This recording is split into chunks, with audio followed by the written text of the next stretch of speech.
சிறப்பு நேர்காணலுக்கு உங்கள் அனைவரையும் அன்போடு வரவேற்கின்றேன். இன்றைய சிறப்பு நேர்காணலில் நம்ம சந்திக்க இருக்கக்கூடிய சிறப்பு விருந்தினர் அரசியல் விமர்சகர் திரு ஹரி மாதவன் அவர்கள். வாருங்கள் நேயர்களை சந்திக்கலாம். வணக்கம் திரு ஹரி மாதவன். வணக்கம் சார். அதிமுக பாஜக கூட்டணி உருவாகி இருக்கிறது. அதை ஒட்டி தான் நிறைய அரசியல் விவாதங்கள்லாம் போயிட்டு இருக்கு. நம்ம இது பற்றியெல்லாம் பேசுறதுக்கு முன்பாக தொடக்கத்தில் இந்த 2024 எலெக்ஷன் ரிசல்ட்லேருந்து நம்ம பேசலாம்னு நினைக்கிறேன். ஏன்னா அதற்கு பிறகு தான் 26 நோக்கி ஒரு கூட்டணி உருவாகி இருக்கிறதுனால இந்த 24 முடிவு வந்தது இல்லை. அதிமுக தனியாக நிற்கிறாங்க, பாஜக அணி தனியாக நிற்கிறாங்கல்ல, அதை எப்படி பார்க்குறீங்க? அதை டீகோட் பண்ணால் என்ன ரிசல்ட் நமக்கு கிடைக்குது? 24 ரிசல்ட்டு 3 பேரும் தனித்தனியாக நிற்கும்போது ஆளுங்கட்சியாக இருக்கக்கூடிய திமுக வந்து ஹெட்டாக எடுத்து அது ஒரு எப்போவுமே பாராளுமன்ற தேர்தல் ஆளுங்கட்சியாக இருக்கவங்களுக்கு சாதகமாக தான் இருக்கும். 2009 மட்டும்தான் இதுக்கு வந்து இது வந்து விதிவிலக்கா அமைஞ்சதே ஒழிய 2014 எல்லாமே ஆளுங்கட்சிக்கு ஒரு ஒரு சாதகமாக தான் இருக்கும். அந்த வகையில் திமுகவுக்கு சாதகமாக இருந்துச்சு. அதிமுக பிரதமர் வேட்பாளர் இல்லாமல் பணம் செலவு பண்ணாமல் இந்த தேர்தலை வந்து ஒரு ஒகேஷன் சந்தித்த தேர்தல் மாதிரி சந்திச்சும் கூட 23% வாக்குகளை எடுத்திருக்காங்க. 23% வாக்குகள் மட்டும் எடுத்தது மட்டும் இல்லை, தர்மபுரியில் ஆரம்பித்து சிதம்பரம் வரைக்கும், தர்மபுரி, சேலம், நாமக்கல், இந்த ஒரு 6 தொகுதி விழுப்புரம், சிதம்பரம் வரைக்கும் இந்த 6 தொகுதிகளில் ஒரு ரொம்ப நெக் டு நெக் கண்டஸ்ட்டை வந்து அவங்க வந்து கொடுத்துருக்காங்க.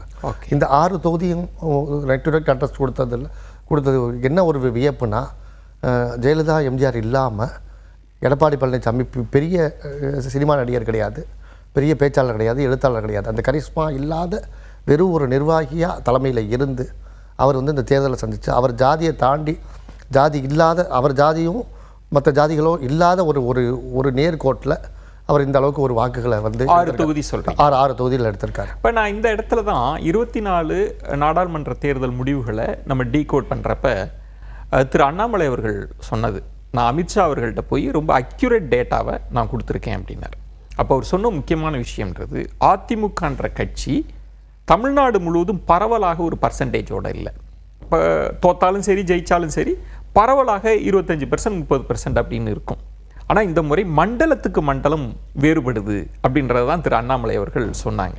இப்போ அதிமுகவினுடைய தேர்தல் முடிவில் எந்த மண்டலங்கள் எல்லாம் அவங்க ஸ்ட்ராங்காக இருந்தாங்க, எங்கெல்லாம் அவங்க ரொம்ப வீக்காக போனாங்க, அதை எப்படி புரிஞ்சுக்கிறது? இல்லை அதிமுகவுக்கு மட்டும் இல்லை, எல்லா கட்சிக்கும் மண்டலத்துக்கு மண்டலம் வேறுபடும். திமுகவுக்கே எடுத்துக்கிட்டா திண்டுக்கல் இடைத்தேர்தல் வராமல் அதே டெல்டாலேயோ சென்னைக்குள்ளேயோ இடைத்தேர்தல் வந்துருந்துச்சுன்னா எம்ஜிஆர் ஜெயிச்சிருக்க மாட்டா, திமுக ஜெயிச்சிருக்கும். திமுகவுக்கு காமராஜருக்கு உண்டான போட்டியாக இருந்திருக்கும், எம்ஜிஆர் 3வது இடத்துக்கு ட்ரையலாக இருப்பார். எல்லா கட்சிகளுக்குமே அது வந்து மண்டலத்துக்கு மண்டலம். இந்த முறை அதிமுகவுக்கு ரொம்ப நெருக்கடியாக மாறி இருக்குல்ல உங்களுக்கு. நீங்கள் பார்க்குறப்ப 3ஆம் இடம் போகிறாங்க, டெபாசிட் இழக்கிறாங்க, சில இடத்துல நெக் டு நெக் போட்டி கொடுக்குறாங்கன்னா அது என்ன சொல்லுது? அந்த முடிவு என்ன சொல்லுது? இல்லை, 3வது இடம் போடுறது டெபாசிட் இழக்கிறது வந்து இன்றைக்கி புதுசு கிடையாது. இது 2014 நாடாளுமன்ற தேர்தலில் திமுக 7 இடங்கள், இவங்க இன்றைக்கி 11 இடத்துல 3வது இடத்துக்கு போயிருக்காங்க. திமுக அன்றைக்கி 7 இடங்களில் 3வது இடத்துக்கு போனாங்க. கலைஞர் இருந்துமே திமுக வந்து 7 இடங்களில் 3வது இடத்துக்கு போனாங்க. அப்படி 7 இடத்துல 3வது இடத்துக்கு இப்போ 2014 போன திமுக 2016 வெறும் 1% ஓட்டில் தான் ஜெயலலிதா கிட்ட வெற்றி வாய்ப்பை இழக்கிறாங்க. இது சட்டமன்ற தேர்தலில் வெறும் 1%, அதுவும் காங்கிரஸ் சீட் கன்வெர்ட் பண்ணாததோடைய விளைவு தான் அவங்க ஆட்சி அன்னைக்கு வந்து பறி கொடுக்குறாங்க. ஓகே, இந்த இது வந்து 2வது அதிமுக வந்து மண்டலத்துக்கு மண்டலம் அதிமுகவோட வாக்கு வங்கி எங்கேயுமே மாறுபடலை. அப்படி சொல்கிறீங்க? எல்லா இடத்துலையும் அதிமுக என்னென்னா, எம்ஜிஆர் காலத்து அதிமுக உங்களுக்கு நல்லா ஞாபகம் இருக்கும், திருச்செந்தூர் இடைத்தேர்தலுக்காக அவர் வந்து இறங்கி போய் எம்ஜிஆர் வேலை பார்த்து, சுப்பிரமணியம் பிள்ளை கொலைக்கு அப்புறம் நடந்த திருச்செந்தூர் இடைத்தேர்தலில் இறங்கி போய் அவர் வேலை பார்த்து கிறிஸ்டியன் நாடாருக்கு அவர் வந்து இடஒதுக்கீடுலாம் கொடுத்து கம்யூனிட்டியெல்லாம் ப்ளீச் பண்ணி கொண்டு போய் எம்ஜிஆர் நின்று இறங்கி வேலை பார்த்து தான் அவரால் திருச்செந்தூரை ஜெயிக்க முடிஞ்சிச்சு. எம்ஜிஆர் காலத்தில் திருச்செந்தூர் வீக்காக இருந்த ஏரியா தான் தூத்துக்குடி டிஸ்ட்ரிக்ட். ஆனால் ஜெயலலிதா காலத்தில் சாத்தான்குளத்தில் இறங்கி ஜெயலலிதா அடித்த அடியில் தூத்துக்குடி, இது திருநெல்வேலி, இது தூத்துக்குடி டிஸ்ட்ரிக்டில் அதிமுக நம்பர் 1 பார்ட்டி தான். சரி, அதில் எல்லா இடத்துலையும் ஜெயலலிதா வந்து பழைய முகங்களை கழட்டி விட்டுட்டு புது முகங்களை கட்சிக்கு கொண்டு வந்து, அம்மையார் ஜெயலலிதா புது முகங்களை கொண்டு வந்து எல்லா இடத்துலையும் கட்சியை வந்து சரியாக கொண்டு போனதோட விளைவு. ஜெயலலிதா பீரியடில் அந்த தன்மை இருந்தது. நான் கேட்பது 2024 தேர்தல் முடிவை நம்ம அப்படி எடுத்து பார்க்கிற போது அந்த புறம் டிடிவி தினகரன், ஓபிஎஸ் அவர்கள், அவங்களோட முரண்பாடுகள், சசிகலா இல்லை அப்படின்றப்ப தென் மாவட்டங்கள் அதிமுக ரொம்ப பலவீனம் அடைஞ்சிருச்சு அப்படின்ற ஒரு பார்வை இருக்கு. சில மண்டலங்களாக நீங்கள் பார்க்குற போது 10.5 கொடுத்தது வந்து இபிஎஸ்க்கு கை கொடுத்துருக்கு. அது பாமகவை கொஞ்சம் பலவீனப்படுத்தியிருக்கு. ஓரளவுக்கு மேற்கு மண்டலத்தில் செக்யூர் பண்ணியிருக்காங்க. ஒரு பேட்டர்னே மாறி இருக்கு அப்படின்றது தான் திரு அண்ணாமலை அவர்கள் சொல்கிறாங்க. அது அதிமுகன்றது ஒரு சமூகம் கொண்ட ஒரு கட்சி மாதிரி ஆயிடுச்சுன்றதா அன்னைக்கு வச்ச ஒரு விமர்சனம். நான் அந்த புள்ளியை தான், அந்த டேட்டாவை தான் உங்கள்கிட்ட பகுப்பாய்வு செய்யணும்னு நினைக்கிறேன். அப்படி நீங்கள் ஏற்றுக்கலையா? நீங்கள் அதிமுக அந்த மாதிரி இதே அதிமுக தன்மையே அந்த மாதிரி கிடையாது. ஒரு நீங்கள் தென் மாவட்டத்தில் சொல்கிறீங்க. சரி. மதுரையில் என்னோட நெருங்கிய நண்பர் டாக்டர் சரவணன் அதிமுகவில் போட்டிட்டார். Popularity wise number 1. ஓகே. முக்குளத்தூர் சமூகத்தை சேர்ந்தவர். முக்குளத்தூர்லையும் குறிப்பாக மதுரையில் 80% இருக்கக்கூடிய ஆங்கடியார் சமூகத்தை சேர்ந்தவர். சரி. பாப்புலாரிட்டி இறங்கி வேலை பார்க்கக்கூடியவர். எந்த கட்சிக்கு போனாலும் நல்ல ஃபீல்டு ஒர்க்கர். சரி. அவ்வளோ பெரிய கேண்டிடேட். ஒரு நாயுடு ஒரு ரெட்டியார் கேண்டிடேட்டுக்கு முன்னாடி தாக்கு பிடிக்க முடியாமல் 3வது இடத்துக்கு போகிறார். அதிமுக பார்ட்டி ஸ்ட்ரென்த்லேயும் நல்ல ஸ்ட்ரென்த்தில் இருக்கக்கூடிய ஒரு இடத்துல. அப்போ என்ன முடிவு? அது என்ன இது மதுரை இந்த முடிவு. அடுத்த தொகுதி விருதுநகரில் Vijaya Prabhakaran neck to neck கொடுக்குறாரு. அடுத்த தொகுதி அடுத்ததுலேயே. ஆமாம். ஒரு இது மதுரை டவுன்லேயே பாதி விருதுநகர் தொகுதிக்குள்ளே வருது. அந்த தொகுதியில் கொடுக்குறாரு. அங்கே அதிமுக அமைப்பு விஜய பிரபாகரனுக்கு வேலை பார்த்துச்சு. மதுரைக்குள்ள அதிமுக அமைப்பு டாக்டர் சரவணனை வந்து ஜெயிச்சிருவாரோங்கிறதுல ரொம்ப வேகமாக புல் பண்ணிட்டாங்க. நீங்கள் மேலெழுந்த வாரியாக சொல்கிறீங்களான்ற ஒரு கேள்வி இருக்குது. அதாவது எங்கெல்லாம் கட்சிக்காரங்க அமைப்பு கை கொடுக்குதோ அங்கே வந்து 2வது இடத்துக்கு வராங்க.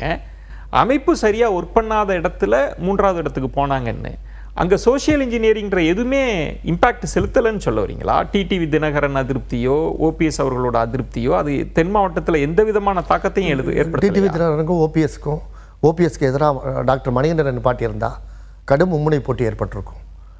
இன்ஃபேக்ட் அதிமுகவோட 2 பிரிவில் யாராவது ஒருத்த கூட ஜெயிச்சிருக்கலாம். நவாஸ்கனி ஜெயிச்சிருக்க முடியாது. அதுக்கு உதாரணம் வந்து 2016 தேர்தலில் மணிகண்டன் வாங்கின ராமநாதபுரம் பார்லிமெண்ட்டுக்குள்ளே ராமநாதபுரம் சட்டமன்ற தொகுதியில் டாக்டர் மணிகண்டன் வாங்கின வாக்கு வந்து 60% வாக்குக்கு நெருக்கி போயிட்டு 56% வாக்குக்கு போயிட்டார் அவர்.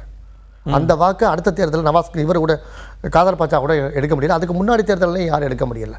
ஒரு இந்து முஸ்லீம் போலரைசேஷன் ராமநாதபுரம் சட்டமன்ற தொகுதிக்குள்ளே நடக்கும்போது இந்த முஸ்லீம் எதிர்த்து நிற்கிறதுக்கு முஸ்லீம் தாக்கு பிடிக்கிறதுக்கு மணிகண்டனால் தான் முடியும் என்று மணிகண்டனுக்கு 56% ஓட்டு. 2016 முடிவு எடுத்து பாருங்கள். ராமநாதபுரம் சட்டமன்ற தொகுதியில் நல்ல லீடு அதிமுக அந்த மாவட்டத்தில் எந்த இடத்துலையும் அந்த லீடில் தான் வராரு. லீடில் தான் வராரு. அந்த தொகுதிக்கு தொகுதி கேண்டிடேட்டை பொறுத்து தான் அந்த விஷயங்கள் மாறும். இது வந்து பாராளுமன்ற 2024 பாராளுமன்ற தேர்தலில் அதிமுக பணம் செலவு பண்ணாமல் பிரைம் மினிஸ்டர் கேண்டிடேட் இல்லாமல் நீங்க சொல்றது வந்து நமக்கு பிரைம் மினிஸ்டர் கேண்டிடேட் இல்லை.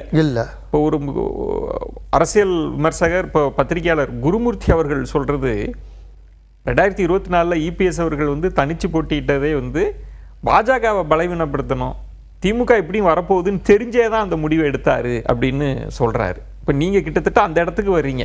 ஏன்னா வந்து கிரவுண்டில் வந்து முழு பலத்தை வந்து பிரயோகிக்காமல் 24 அதிமுக களமாடுச்சுன்னு சொல்ல வரீங்க. கிரவுண்டில் முழு பலத்தை பிரயோகிக்கிறதுக்கு இபிஎஸ் ஜெயலலிதா கிடையாது, எம்ஜிஆர் கிடையாது. அவரோட லிமிட்டேஷன்ஸ் இந்த கட்சியை பொறுத்த வரைக்கும் ரொம்ப கம்மி.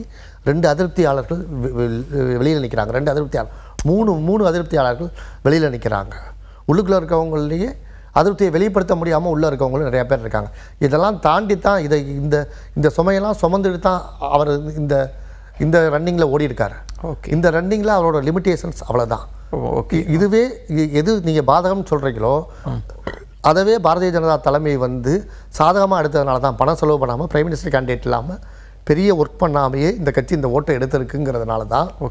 மற்ற இப்போ இன்னும் 1 வருஷத்துக்கு மேலே தேர்தலுக்கு இருக்கிற சூழ்நிலையில் தானாக முன் வந்து பாரதிய ஜனதா அதிமுக கூட அலையன்ஸை புதுப்பிச்சிருக்காங்க. இப்போ இந்த 18% என்டிஏவுக்கு வந்தது இல்லை 2019 இப்போ 14லையும் 19% வந்துச்சுல்ல. 19% என்ன ஆச்சு? இது வந்து அதிமுகவினுடைய அந்த 40%ல டேமேஜ் பண்ணி வாங்கின 18% கிடையாது. அப்படி எடுத்துக்க முடியும். 100ல இருந்து தான் சார் எல்லா 100க்குள்ள இருந்து தான் இந்த எல்லா பர்சன்டேஜுமே வரும். இல்ல இப்போ அதிமுகவோட 40% எங்க போச்சு? ஜெயலலிதா அவர்கள் கைமாத்தி விடுறப்ப எப்படி கொடுத்தாங்க கட்சியை? ஜெயலலிதா அவர்கள் கொடுக்குறாங்க 40%. அன்னைக்கு 40%ங்கிறது வந்து 234 தொகுதியிலேயே ரெட்டலை போட்டிட்டதுனால 40%. 234 தொகுதியில் 150 தொகுதியிலே 60 தொகுதியிலே ஒரு கூட்டணிக்கு கொடுத்து வேறு சின்னத்தில் போட்டிட்டு இருந்தால் இந்த 40 டேலிக்கு வராது. பட் 24ன்றது அதிமுக நிறைய தொகுதிகளில் கண்டெஸ்ட் பண்ணது தானே. நீங்கள் வந்து ஓரளவுக்கு தானே பெருசாக அவங்க தானே போட்டிட்டு இருக்கிறாங்க. அதுக்கு 20%ன்றது ஓகேவா? நீங்கள் கரெக்டாக நீங்கள் கூட்டி கழித்து பார்த்தா இழந்திருக்கே. அதிமுக பலவீனப்பட்டிருக்குன்னு சொல்லலையா உங்களுக்கு அந்த முடிவு? இல்லை அதிமுக எப்போவுமே எதிர்கட்சியாக இருக்கவங்க ஆளுங்கட்சிக்கிட்ட பார்லிமெண்ட் தேர்தலில் பலவீனப்படுறது இருக்க தான். இந்த பலவீனம்ங்கிறது எப்போவுமே 2014 திமுகவுக்கு நடந்த இந்த இதே பலவீனம். ஆமாம், 27% திமுக வாங்கிச்சு. இன்னைக்கு இவங்க 23% வாங்கியிருக்காங்க. 2 பேத்துக்கு உண்டான வித்தியாசம் அது. அன்னைக்கு கலைஞர் இருந்தார். ஓகே, டிஎம்கேக்குள்ளே அன்னைக்கு வந்து பிளவு கிடையாது, ஒரே திமுகவை தான் இருந்துச்சு. இன்ஃபேக்ட் அன்னைக்கு அழகிரியும் கூட திமுக அவள் எதிர்த்து எதுவும் வேலை பார்க்கல. சரி, அந்த கட்டத்திலையும் திமுகவில் தான் ஓட்டு வாங்குச்சு. அதிமுக இந்த வாக்கு வாங்கியிருக்கிறது. இதை இவ்வளவு தேர்தல் வியூகங்களில் நிபுணர்னு சொல்லக்கூடிய அமித்ஷாவும் மோடியும் இதெல்லாம் பார்க்காமையா அதிமுக கூட கூட்டணிக்கு வந்திருக்காங்க. இபிஎஸ் அன்னைக்கு பேசாமல் அமித்ஷாவை பேச வச்சாரு. இதெல்லாம் அவங்களும் இந்த கணக்குகள்லாம் வாங்கி தெளிவுபடுத்தி தானே அவங்க வந்தாங்க. சரி, பாஜகவோட கணக்கு என்னவா இருக்கும்னு நினைக்கிறீங்க? அவங்க 18% வாங்குறாங்க. திரு அண்ணாமலை அவர்கள் அதற்கு முன்பு கொடுத்த பேட்டிகளில் வந்து என்டிஏவை வந்து நாங்கள் 2வது இடத்துல பொசிஷன் பண்ணுவோம், திமுக கூட்டணிக்கும் என்டிஏவுக்கும் தான் போட்டி அப்படின்னு சொன்னாங்க. பலருமே சொன்னாங்க இந்த 18, 25 அல்லது 30 ஆக்கிற ஒரு வியூகத்தை தான் அவங்க வகுப்பாங்க அப்படின்ற மாதிரிலாம் இருந்தது. அப்புறம் சூழல் மாறுது அப்படின்னா அதிமுகவுடன் போகிறதுக்கு வலுவான காரணமாக பாஜக எதை நினச்சிருக்குன்னு நினைக்கிறீங்க? அதிமுகவோட அமைப்பு. அதிமுக எப்போவுமே ப்ரோ ஹிந்து சென்டிமெண்ட் உள்ள ஒரு கட்சி. இது மைனாரிட்டி ஓட்டு எப்போவும் இந்த பக்கம் ஷிஃப்ட் ஆகாது. மைனாரிட்டி ஓட்டு ஒரே பக்கமாக திமுக பக்கம் போயிடுச்சு. மைனாரிட்டி ஓட்டை விஜய் பிரிப்பாரா சீமான் பிரிப்பாராங்கிறத சின்ன சின்ன சேதாரங்கள் தான் ஏற்படுத்தும். அவங்க வந்து கரெக்டாக பொசிஷன் பண்ணுறதுக்கு திமுகக்கு எதிராக பெரிய சக்தி அதிமுகவை கையில் எடுத்தால் தான் திமுக எதிரான ஒரு விஷயம். காங்கிரஸ் இருக்கக்கூடிய இந்தியா கூட்டணிக்கு எதிரான என்டிஏவை கொண்டு வந்து நிப்பாட்டணும். என்டிஏ 3வது இடம் 4வது இடத்துல நிப்பாட்டுறது வந்து அவங்களுக்கு பிரயோஜனப்படாதுங்கிற இடத்துல தான் அவங்க வந்து தேர்தலுக்கு 1 வருஷம் இருக்கும் போதே இந்த கூட்டணிக்கு வராங்க. இது வரைக்கும் அந்த 20% கட்சி பலம் அதை தான் மனசில் வச்சு தான் பாஜக உள்ளுக்கு வருது. ஆமாம், இல்லை நீங்கள் 77 தேர்தலில் எம்ஜிஆர் இந்திரா காந்தியோட கூட்டணி வைக்கிறார். 80 தேர்தலில் இந்திரா காந்தி கிட்ட கூட்டணிக்கு போகும்போது 15 சீட்டு 18 சீட்டு இப்போ 19 சீட்டு பேச்சுவார்த்தை நடக்குது. திமுக 25 சீட்டு 23 சீட்டு கொடுத்து இந்திரா காந்தியை வந்து 80 தேர்தலில் கொண்டு வந்து தான் பொள்ளாச்சி சிவகாசி 2 தொகுதி தவிர எம்ஜிஆர் எல்லா தொகுதியிலையும் தோற்று போயிடுறார். அன்னைக்கு நம்ம இன்னைக்கு 18% இருக்கக்கூடிய பிஜேபி என்டிஏ அலையையும் அதிமுகவையும் பொருத்தி பார்க்கணும்னா அன்னைக்கு இருந்த காங்கிரஸ் கிட்டத்தட்ட 20% வாக்கு வங்கி இருந்து அன்னைக்குள்ள காங்கிரஸையும் அதிமுக தான் பொருத்தி பார்க்க முடியும். 80 தேர்தலில் திமுக கிட்ட 23 தொகுதி வாங்கி காங்கிரஸ் போகுது. அதே 80 சட்டமன்ற தேர்தலில் 50-50 காங்கிரஸ் நிற்குது. அதுக்கப்புறம் ஜெயலலிதா அம்மையார் வந்து 89 தேர்தலில் 29 தொகுதியை காங்கிரஸுக்கு கொடுக்குறாங்க. தமிழ் மாநில காங்கிரஸுக்கும் கலைஞர் 26 தொகுதி கொடுக்குறாரு. இந்த கெமிஸ்ட்ரியில் இருக்கக்கூடிய இந்த 50-50 இருக்கக்கூடிய 2 கட்சி கூட்டணிக்கு வர்றது கடைசி நேரத்தில் தான் இது வரைக்கும் வந்திருக்கு. கடைசி பார்கெனிங் வரைக்கும் தான் கூட்டணிக்கு வந்துருக்கு. இப்போ இவங்க முன்கூட்டியே வந்திருக்கிற ரீசன் திமுக அணி வலுவாக இருக்குது. மைனாரிட்டி ஓட்டு பூரா திமுக பக்கம் தான் இருக்குது.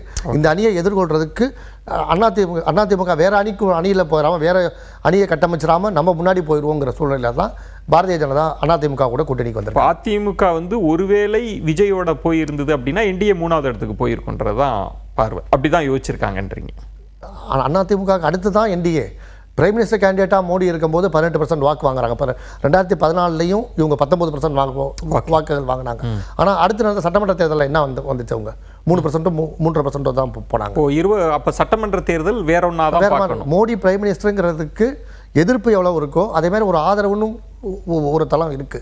ஓகே, அதை கேபிட்டலைஸ் பண்ணுறாங்க 24. ஆமாம், 24 அதை கேபிட்டலைஸ் பண்ணி தான் இவங்க 18.5% வாக்குகள் வாங்கினது. இப்போ 14 இப்போ 19% அவங்க வாங்கியிருக்காங்க. இப்போ நீங்கள் சொல்கிறது வந்து 26ல் ஒருவேளை அதிமுக விஜய் அப்படின்ற கூட்டணி ஏற்படாவிட்டாலும் கூட ஒருவேளை அதிமுக தனிச்சு இருந்தாலும் அவங்க தான் செகண்ட் பிளேஸில் இருந்திருப்பாங்க. என்டிஏன்றது வந்து 3 அங்கே தான் போயிருக்குன்னு சொல்லலாம். ஆமாம், நீங்கள் பார்லிமெண்ட் தேர்தல் நீங்கள் கட்சிக்காரங்க பெருசாக வேலை பார்க்கல பண்ணலை. சட்டமன்ற தேர்தல் இண்டிவிஜுவல் லீடர்ஸ் அவங்கவுங்க கெப்பாசிட்டியில் அவங்கவுங்க வேலை பார்த்துருவாங்க.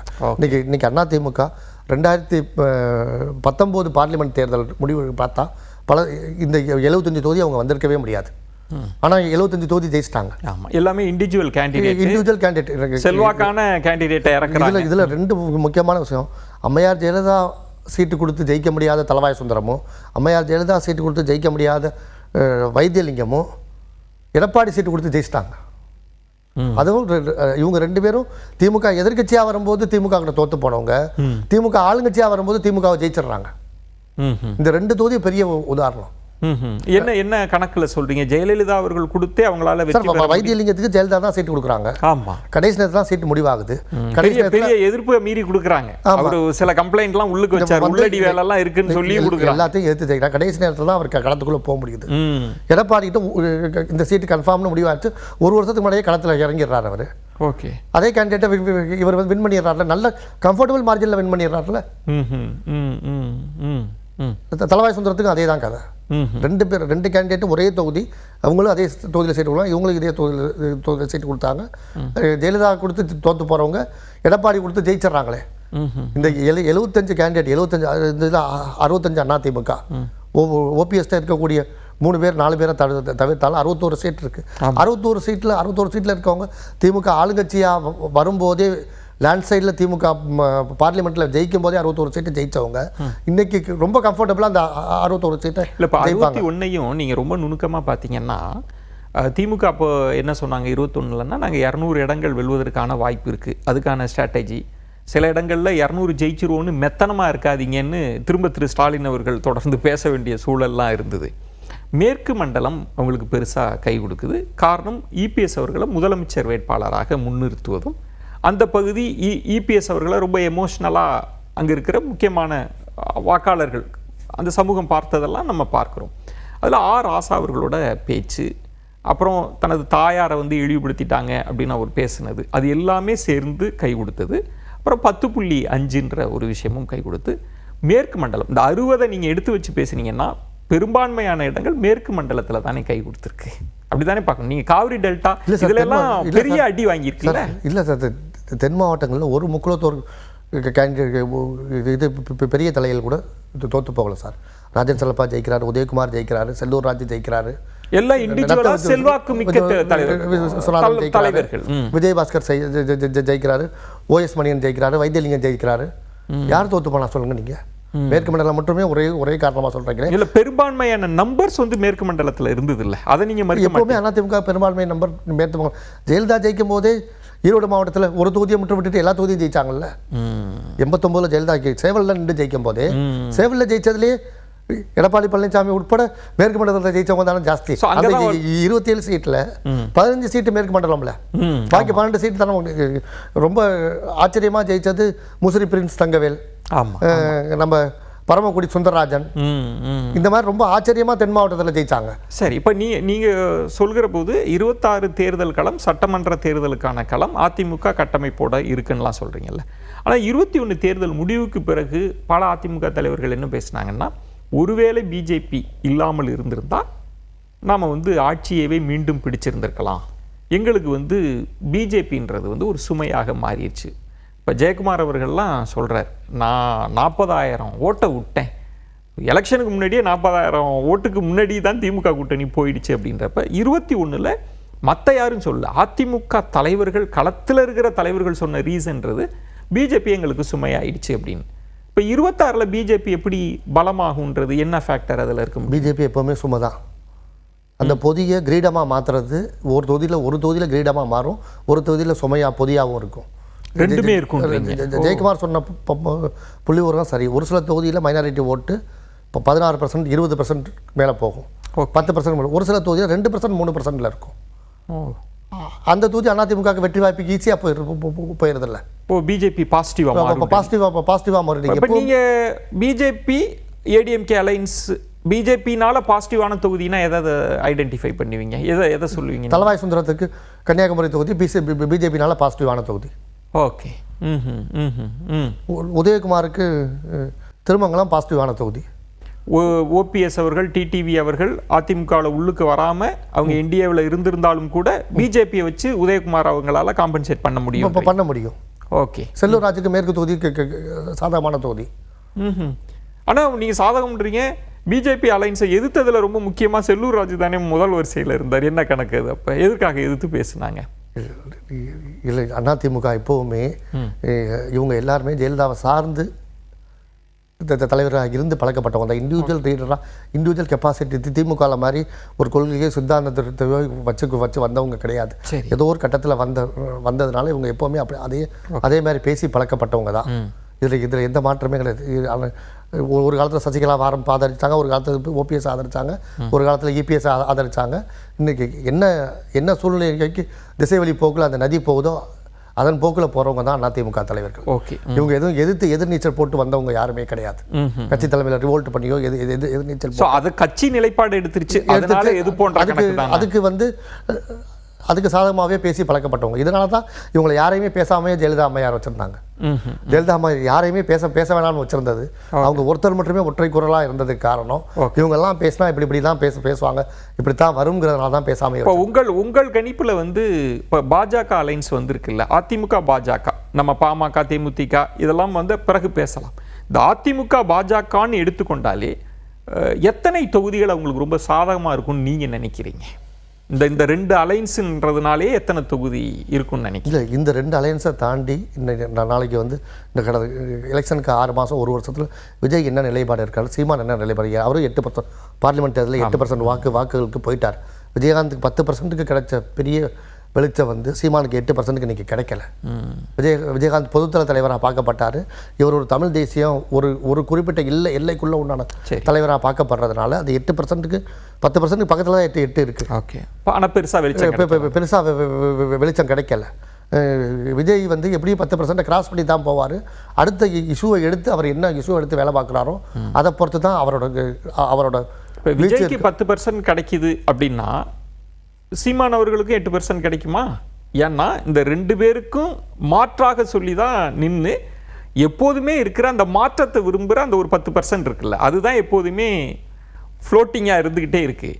இப்போ விஜய்க்கு ஒரு 10, சீமானுக்கு ஒரு 8 அப்படின்னா நீங்கள் மாற்றத்தை விரும்புகிறவங்க கிட்டத்தட்ட 20-25% இருக்கிறாங்கன்ற தன்மை வந்துடுது. அப்படி இருக்குமா என்ன? அலையில்லாத தேர்தலில் அப்படி தான் இருக்கும். நீங்கள் இது 89 அலையில்லாத தேர்தல். அந்த இப்போ பார்லிமெண்ட் 89 பார்லிமெண்ட் சொல்கிறேன். பார்லிமெண்ட்டில் இவங்க இப்போ பாட்டாளி மக்கள் கட்சி அந்த அலையில்லாத தேர்தலில் பல இடங்களில் 1 லட்சம் வாக்குகளுக்கு மேலே வாங்கினாங்க. இதே இது 96ல் மூப்பனார் ரஜினி இந்த காம்பினேஷன் வராமல் இருந்திருந்தால் வைகோவும் 10% கிராஸ் பண்ணியிருப்பார். ஆமாம். இந்த அலைக்குள்ளேயே அவர் 6.5% வாக்குகளை எடுத்தார். ஆமாம்.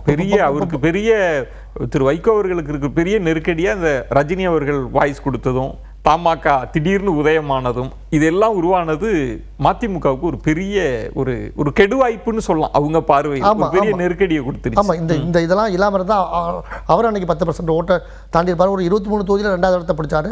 அந்த தொகுதியில் ஒரு 10 தொகுதியில் என்னாச்சும் ஜெயிச்சு ஒரு 2வது பெரிய கட்சியாக உள்ளே போயிருப்பார். அப்போ அலையில்லாத தேர்தல் 26 அப்படின்னா நீங்கள் உங்கள் கணிப்புன்றது பெரிய கோப அலை இல்லைன்னு சொல்ல வரீங்க. இந்த நிமிடம் ஆட்சிக்கு எதிர்ப்பும் பெருசாக இல்லை, ஆதரவும் பெருசாக இல்லைங்கிற ஒரு தன்மையில். 21லையும் அப்படி தான் பலரும் அவதானிச்சாங்க. 19ல் இருந்தது பெரிய ஆவேச அலை இருந்தது. ஆனால் 21ல் அவருக்கு பெருசாக எதிர்ப்பும் இல்லை, ஆதரவும் இல்லை அப்படின்ற இடத்த தான் சொன்னாங்க 21ல். இப்போ நீங்கள் 26 19ல் எடப்பாடி ப்ரூவ் பண்ணாத ஒரு லீடர்.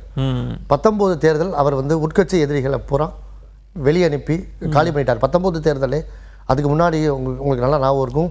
டிடிவி தினகரன், பாட்டாளி மக்கள் கட்சி, கமலஹாசன் 3 பேரும் சேர்ந்து ஒரு சேம் பிளாட்ஃபார்முக்கு வந்தாங்க. அந்த பிளாட்ஃபார்ம் ஒர்க் அவுட் ஆகி 3 பேரும் ஒரே பிளாட்ஃபார்மில் போயிருந்தாங்கன்னா அன்றைக்கி இபிஎஸ் 3வது போயிருப்பார். அது நடக்கலைங்க. அது அன்றைக்கி நடக்கலை. அது நடக்காமல் இபிஎஸ் பார்த்துக்கிட்டார். முதல்ல பாரதிய ஜனதாவையும் பாட்டாளி மக்கள் கட்சியும் கூட்டணிக்குள்ளே கொண்டு வந்ததனுடைய விளைவு தினகரனை 3வது இடத்துக்கு ஆட்டோமேட்டிக்காக அந்த இடத்துல தள்ளிட்டார். இல்லாட்டி அங்கே ஸ்கோர் பண்ணியிருக்க வாய்ப்பு இருக்குது. அமமுகவுக்கு ஒரு பெரிய வாய்ப்பு இருந்தது 19ல். ஆமாம். 19ல் அமமுக அன்டெஸ்டட் என்டையர் 234 தொகுதியிலையும் அவங்களும் ஒரு வெற்றிகளாக அதிமுகவோட அமைப்பை வாய்ப்பு கிடைக்காதவங்களை பூரா இவங்க தூக்கி வச்சு பயன்படுத்தினாங்க. இவங்க ஒரு அமைப்பை வச்சுருந்தாங்க. ஓகே. இப்போ 26 அப்படின்றப்ப நீங்கள் எப்படி பார்க்குறீங்க? ஏன்னா திமுக திரு ஸ்டாலின் தலைமைக்கு பிறகு கிட்டத்தட்ட ஒரு 55 கீழே இறங்குறப்போ ஒரு 47%, மேலே கீழே அந்த தன்மையில் தான் இருக்குது. இன்னும் நமக்கு தெரியல தேமுதிக என்ன நிலைப்பாடு எடுக்க போகிறாங்க, திரு ராமதாஸ் அவர்களோட பேச்சு என்ன சொல்ல வருது, அவங்க என்ன நினைக்கிறாங்க அப்படிலாம் தெரியல. சரி, அப்படியே 2019 அலைன்ஸ் அங்கே மெயின்டைன் ஆகுதுன்னு வைங்க. இங்கே திமுக அணி இருக்குது, கூடுதலாக மக்கள் நீதி மையம், இன்னும் இதர கட்சிகள்லாம் கூட வருவதற்கான வாய்ப்பெல்லாம் இருந்ததுன்னா இவங்க கிட்டத்தட்ட 47 மினிமம்னு வச்சாலும் 47 இருக்கிறப்ப எப்படி இருக்குன்னு நினைக்கிறீங்க போட்டி? இல்லை, 47 திமுக கண்டிப்பாக மெயின்டைன் பண்ண முடியாது. ஆளுங்கட்சியாக இருந்து அவங்க பார்லிமெண்ட்டில் வாங்கின வாக்குகளை இது சட்டமன்ற தேர்தல் 47% அவங்க மெயின்டைன் பண்ணுறது ரொம்ப ரொம்ப சிரமம். புது பிளேயர்ஸாக விஜய்லாம் வரும்போது அது யார் பக்கம் சேதாரத்தை உண்டு பண்ணுங்கிறது நமக்கு தெரியாது. ஓகே, திமுக பக்கமாக அண்ணா திமுக பக்கமாக யார் பக்கத்தில் சேதாரத்தை உண்டு பண்ணணும் தெரியாது. 5 வருஷம் ஆட்சிக்கு அப்புறம் அடுத்த ஆட்சியை தக்க வைக்கிறதுக்கு உண்டான கரிஸ்மாவும் இதுவும் இருக்குதாங்கிறது ஒரு பெரிய கேள்விக்குறியான ஒரு விஷயம் இன்னைக்கு சூழ்நிலையில். திரு ஸ்டாலின் அவர்களுக்கான நீங்கள் சர்வே பார்க்குறப்ப, போல் முடிவுகள்லாம் பார்க்குறப்போ திரு மோடி அவர்கள் கன்சிஸ்டண்ட்டாக அவருக்கான பாப்புலாரிட்டி மெயின்டைன் ஆகிட்டே இருந்தது. இப்போ கருத்து கணிப்புகளை நம்புறவங்க இருக்கிறாங்க, நம்பாதவங்களும் கூட இருக்கலாம், அது வேற. மோடி அவர்களுக்கு அதே செல்வாக்கு இருக்குது, குறையவே இல்லைன்றதான் நமக்கு கிடைக்கிற டேட்டா புள்ளி வரும். அதே மாதிரி நீங்கள் திரு ஸ்டாலின் அவர்களையும் பார்க்குற போது அவருக்கான செல்வாக்கு குறையவே இல்லை, அதை அவர் மெயின்டைன் பண்ணிகிட்டே இருக்கிறாரு. அது என்றைக்குமே ஒரு அணிக்கு பலம் சேர்க்காதா? ஸ்டாலின் பாப்புலாரிட்டி கலைஞர் பாப்புலாரிட்டியை காட்டிலும் அஹெடாக தான் இருக்குது. ஆனால் கலைஞருக்கு இருந்த அந்த வெறித்தனமான ஆதரவும் எதிர்ப்பும் ஸ்டாலின்கிட்ட இல்லை. ரெண்டுமே சமன்பட்டு நிற்குது அந்த இடத்துல. மந்தப்பட்டு ரெண்டுமே நியூட்ரலாக இருக்கு. அது அவருக்கு அட்வான்டேஜ் தானே. ஏன்னா திரு கலைஞர் கருணாநிதி அவர்களுக்கு எதிர்ப்பும் அதிகமாக இருந்தது. கண்டிப்பாக பெண்கள் வாக்கு எதிராக இருந்தது. அது பல நேரங்களில் அவங்களுக்கு பெரிய பின்னடைவை ஏற்படுத்துச்சு. அதிமுகவினுடைய 2016 பார்க்குறப்ப பெண்கள் வாக்குகளை நம்ம கவனித்து பேசணும்னா நமக்கு தெரியும். ஆனால் இன்றைக்கு ஓரளவுக்கு பெண்கள் வாக்கு இங்கே திரும்பி இருக்குல்ல, அது திரு ஸ்டாலின் தலைமையிலான திமுகவுக்கு சாதமாக பார்க்கலையா? அன்னைக்குள்ள அரசியல் சூழ்நிலைக்கும் இன்னைக்குள்ள அரசியல் சூழ்நிலைக்கும் பெரிய மாற்றங்கள் இருக்கு. கட்சி அமைப்பு, கட்சிக்காரன் வேலை பார்க்கறது, கேண்டிடேட், அந்த தொகுதியோட தட்பவெப்பம், இதை பொறுத்து தான் 234 தொகுதியும் மாற்றங்களுக்கு இருக்கும். அப்படிதான் இருக்கும். ஒரு தொகுதியில் போன பார்லிமெண்ட் தேர்தலில் மதுரையில் 3வது போகிற அதிமுக விருதுநகரில் நெக் டு நெக் கொடுக்குது, மாற்றம் ஏற்படுது. பார்த்தீங்களா? தொகுதிக்கு அடுத்த தொகுதி. ஏன்னா விஜயகாந்த் அவர்கள் இறப்பு ஒரு பெரிய அனுதாபம் இருந்தது. விஜயகாந்த் அதிமுக அமைப்பு அங்கே வேலை பார்க்குது, இங்கே அதிமுக அமைப்பு எதிராக நிற்குது, சொந்த கட்சிக்கு எதிராக நிற்குது. இல்லை, நீங்கள் தேமுதிகன்ற ஃபேக்டர், விருதுநகர் ஃபேக்டரை அமைப்புன்றதோட நீங்கள் சுருக்குறீங்களான்னு எனக்கு தெரியல. விஜயகாந்தினுடைய மகன் நிற்கிறார், தமிழ்நாடு முழுவதும் விஜயகாந்த் மீது ஒரு பெரிய அனுதாபம். கண்டிப்பாக அதில் மாற்றமே இல்லை. விஜயகாந்த் மீது அவர் இறப்புக்கு பிறகு கிடைச்சது அது அங்கே அவருக்கு ரோல் பண்ணியிருக்குன்னு நீங்கள் பார்க்கலையா? நீங்கள் இதை இப்படி பார்க்கலையே. இப்படி விஜயகாந்த் அவர்களுக்கு அனுதாபால இருந்துமே எல்லா மக்களும் அப்படி எமோஷனலாக பார்த்து அவருடைய மகன் நின்றும் கூட மாணிக் தாகூர் வெற்றி பெறுகிறார் அப்படின்னா அது அட்வான்டேஜ் டு திமுக அணின்னு நீங்கள் அப்படி அந்த கோணத்தில் பார்க்கலையா? இல்லை, அட்வான்டேஜ் அலையை தாண்டி திமுக அமைப்பு பலத்தில் நின்று ஜெயிச்சிருச்சு அப்படின்னு நீங்கள் பார்க்கலையா? மாணிக் தாகூர் ஜெயிச்சாருன்னு அந்த தொகுதியை பொறுத்த வரைக்கும் அதிமுகவும் அமைப்பு பலம், தாமரக்கணி KKSSR அதிமுகவும் இது அமைப்பு பலம் வலுவாக இருக்கக்கூடிய ஒரு தொகுதி தான் அந்த தொகுதி. விஜயகாந்த் அந்த அனுதாபத்தை தாண்டி அதிமுக அமைப்பு கை கொடுத்ததுனால தான் அவர் அந்த இடத்துக்கு வர முடிஞ்சிச்சு.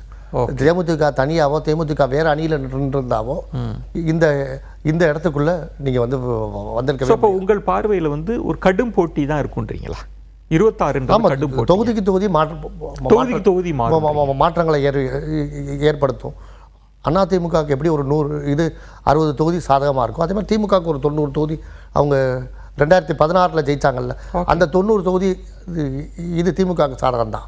ஓகே, 90-60 60 மீத உள்ள தொகுதி தான் மதுரை மேல் புனையா இருக்கு. அந்த இடத்தில் இப்போ அதிமுகவுக்கு இருக்கிற பெரிய நெருக்கடி அப்படின்றது, என்டிஏ 18% வாங்கியிருக்கோம், 24 கணக்கு, நீங்கள் 21% வாங்கியிருக்கீங்க. கிட்டத்தட்ட பேச்சு எப்படி இருக்குன்னா, நீங்கள் 134, நாங்கள் 100, பாஜக நாங்கள் 100, நீங்கள் 134ன்ற பேச்சு தான் இருக்குது. இப்போ 100 தொகுதியை என்டிஏ எடுத்துக்குது அப்படின்னு வைங்க, அது அதிமுகவுக்கு சாதகமாக இருக்குமா?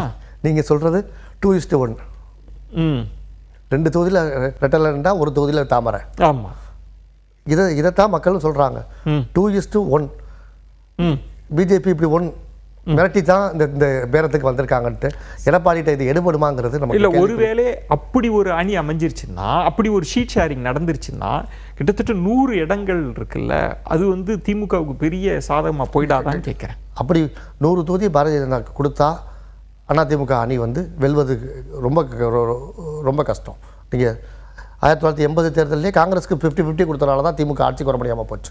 ஆனால் எம்ஜிஆர் திரும்ப ஆட்சி. இப்போ உங்கள் பார்வையில் திரு இபிஎஸ் அவர்கள் என்டிஏன்னு வச்சுக்கலாம், இல்லை பாமக அப்படின்னா பாஜகவுக்கு எவ்வளவு தொகுதிகள் தர வாய்ப்பு இருக்கு? அவர் ஹார்ட் பார்ட்னர். இது ஜெயலலிதாவே பண்ண முடியாதது. அவர் 23 தொகுதியில் போன தேர்தலில் அதை தான் இப்போ சொல்கிறாங்க, நாங்கள் இந்த முறை அப்படி ஏமாந்துட மாட்டோன்றது தானே. திரு அண்ணாமலை அவர்களை வச்சு இவ்வளவு தூரம் ஒர்க் பண்ணதுக்கு காரணமே நீங்கள் அந்த இடத்துல போன தேர்தலையும் எல்முருகனை வச்சு அவங்க ஒர்க் பண்ண தான். இல்லை, உங்களுடைய அவதானிப்பு எவ்வளோ இடத்துல நிறுத்த வாய்ப்பு இருக்குன்னு பாரதிய ஜனதா இவ்வளவு வேகமாக அந்த அணிக்கு கூட்டணிக்கு வந்தது, அவங்க வந்து திமுகவுக்கு நெருக்கடி கொடுக்கணும் தான் அவங்களோட எண்ணமே ஒழிய. சரி, எவ்வளோ இடங்கள் நீங்கள் நினைக்கிறீங்க? இல்லை, அதுக்கு எடப்பாடி பழனிசாமி ஹார்ட் பார்கெய்னர் 40 தொகுதிக்குள்ளே நிப்பாட்டிடுவார். 40க்குள்ளே தான் இருக்கிறது. பாமகவுக்கு கொடுக்குற தொகுதிகள் 40 தொகுதிக்குள்ளே நிப்பாட்டினா தான் அந்த அணி வின்னிங் 40க்குள்ளே நிறுத்தணும்.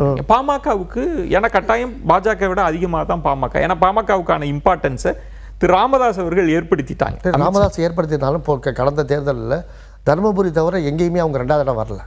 அவங்க 11 தொகுதியில் இப்போ தருமபுரி தவிர வேறு எங்கேயுமே 2வது இடத்துக்கு வரல. ஓகே.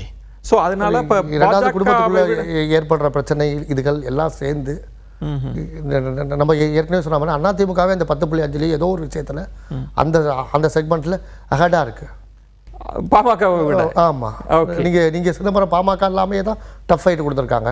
அப்போ பாமக சௌமியாவை தாண்டியுமே இங்கே வந்து தருமபுரியில் அவங்க மோசம் போகலை. அப்போ பாமகவை 40க்கு கீழே தான் நிறுத்த வாய்ப்பு இருக்குன்னு சொல்ல வரீங்களா? ஆமாம், தேர்தல் கூட்டணிகள் இன்னும் கடைசி நேரங்களில் முடிவாகக்கூடியது.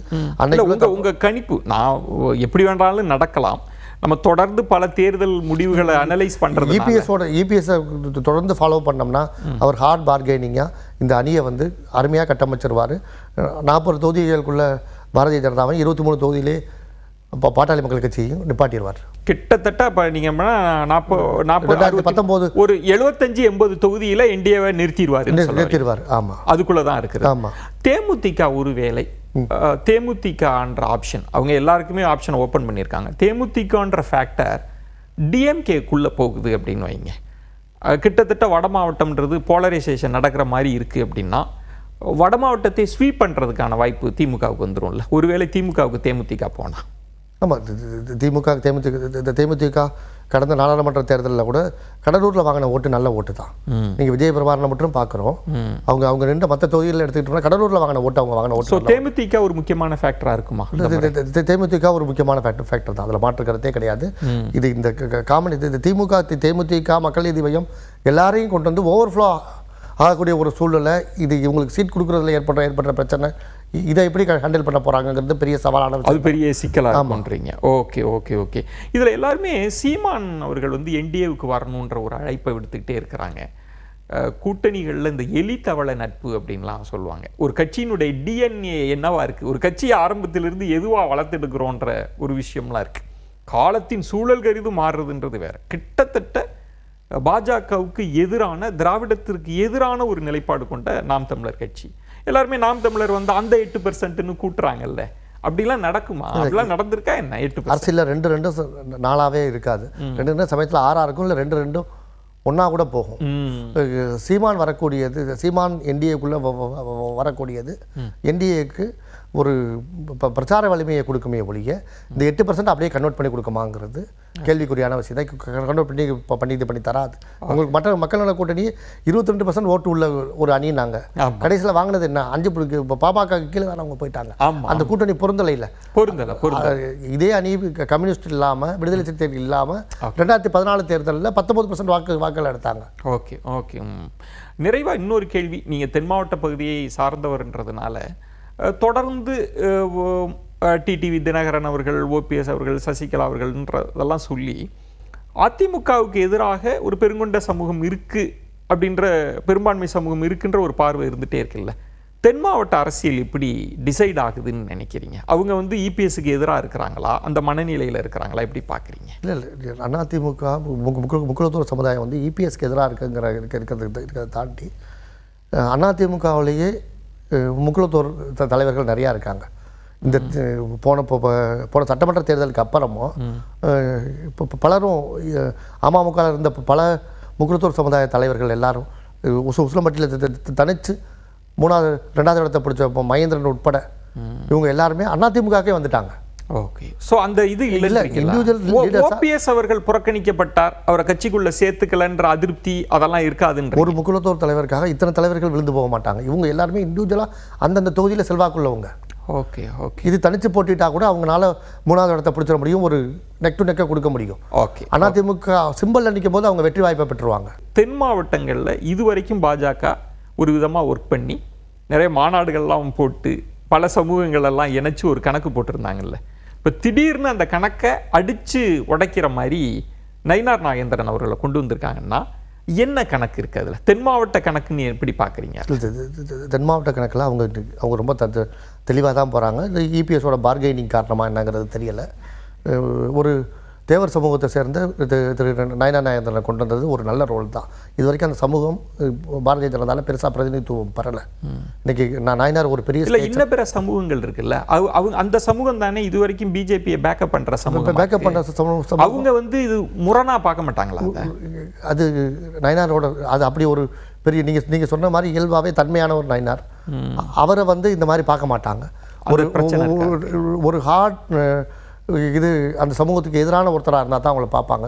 ஏன்னா எல்லா சமூகத்தையும் அரவணைச்சு தான் அவர் இது ஒரு பேஸ் இல்லாத பிஜேபிக்கு பேஸ் இல்லாத திருநெல்வேலியிலே 2வது இடத்தை பிடிச்சார்.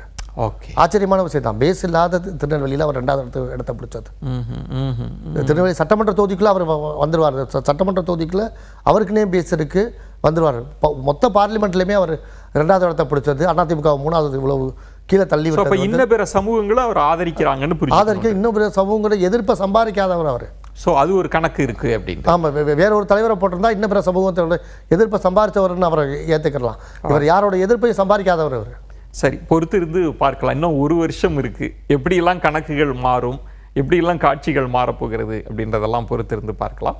உங்களுடைய பார்வைகளை முன் வச்சிங்க, அதுவும் தேர்தல் முடிவுகளை மையமாக வச்சு ஒவ்வொரு களம் எப்படி இருக்கும் அப்படின்னு. மிக்க நன்றி திரு ஹரிமாதவன். நன்றி சார், நன்றி. மற்றொரு நிகழ்ச்சியில் உங்களை சந்திக்கிறேன். அதுவரை உங்களிடமிருந்து விடைபெறுகிறேன். நன்றி, வணக்கம்.